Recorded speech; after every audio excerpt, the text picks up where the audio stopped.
अगर आप ऑनलाइन बच्चों को पढ़ाते हैं और बच्चे क्लास में बोर हो जाते हैं तो वीडियो आपके लिए है, इसको सेव कर लें। ऑनलाइन क्लास में बच्चों को एंगेज करना मुश्किल है लेकिन नामुमकिन नहीं। इन 5 तरीक़ों पर अमल करें, आप ख़ुद बेहतरी महसूस करेंगे। सबसे पहला नंबर यह है कि आपने बच्चे का हमेशा नाम लेकर उसको मुखातिब करना है क्लास में, इससे बच्चा अटेंटिव हो जाता है। दूसरा ये कि क्लास के दौरान में बच्चों से सवाल करते रहें कि जैसे बताइए ये कौन सा लफ्ज़ है, इसका कैसे मखरज अदा होगा। तीसरा ये कि जब भी बच्चे अच्छा काम करें, अच्छा लेसन सुनाएं तो उनकी तारीफ़ करें, हौसला अफजाई करें, जैसे शाबाश, गुड जॉब, एक्सीलेंट, इन जैसे अल्फाज के इस्तेमाल करें। या स्टिकर वगैरह बच्चे को भेज सकते हैं, ये स्टार वगैरह बना सकते हैं उसका फेवरेट कलर पूछ के। चौथा काम आप ये करें कि गेम के अंदाज में क्लास को करवाएं। और नंबर 5, बच्चों को एक्टिविटी भी करवाएं।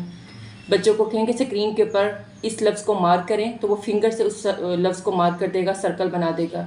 या आप उसे कहें कि फ़लाँ लफ्ज़ का मुझे मखरज अदा करके दिखाएं, तो बच्चा उसका मखरज अदा करेगा। इससे बच्चा क्लास में बहुत ज़्यादा एक्टिव रहेगा।